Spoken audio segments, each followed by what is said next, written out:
Hello বন্ধুরা, কেমন আছেন সবাই? আশা করি সবাই ভালো আছেন। আজকে আমি আপনাদের দেখাবো যে ওয়েট লিস্ট ফেসবুক আমাদের কেন দিল আর কাকে কাকে দিল। ঠিক আছে, মূলত ওয়েট লিস্ট আপনাকে ওয়েট করতে বলতেছে যে আপনাকে অতি দ্রুত কন্টেন্ট মনিটাইজেশন আপনাকে দিবে। ঠিক আছে, আর কাকে দিবে সেটাও আমি এখন বলবো। ঠিক আছে, যাদের ক্রাইটেরিয়াগুলো পূরণ হয়েছে অলরেডি তাদেরকে শুধু তাদেরকে ওয়েটে রাখতে বলছে, মানে রাখছে আর কি। তো ক্রাইটেরিয়াগুলো কী কী?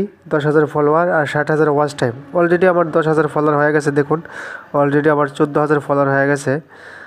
আর ওয়াচ টাইমও অলরেডি পূরণ হয়ে গেছে, সেটা অনেক দিন আগেই। তখন আমার 10,000 ফলোয়ার ছিল না। এই যে দেখায় আপনাদের, এই যে দেখুন 4.1 মিলিয়ন ভিউ হয়েছে। তো তখন আমার 10,000 ফলোয়ার ছিল না, এখন মোটামুটি হয়েছে। তো আমার অলরেডি সবগুলো ক্রাইটেরিয়া পূরণ হয়ে গেছে। তো এই জন্য আমাকে ফেসবুক আমাকে ওয়েট লিস্টে রেখেছে। ঠিক আছে, ওয়েটিং লিস্ট রেখেছে।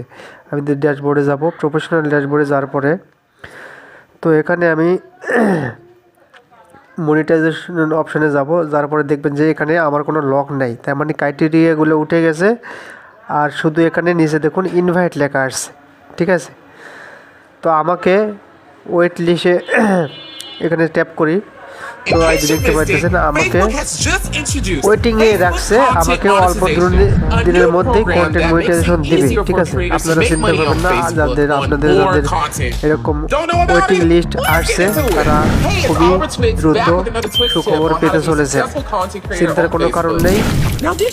আর অনেকে দেখা গেছে যে ক্রাইটেরিয়াগুলো পূরণ না হওয়ার পরেও এরকম ওয়েটিং লিস্ট দিয়ে দিছে।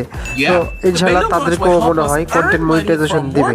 এটা হচ্ছে আমাদের জন্য খুবই খুশির একটা সংবাদ। তো ভিডিওটি কেমন লাগলো অবশ্যই আপনার মন্তব্য জানাবেন। ধন্যবাদ।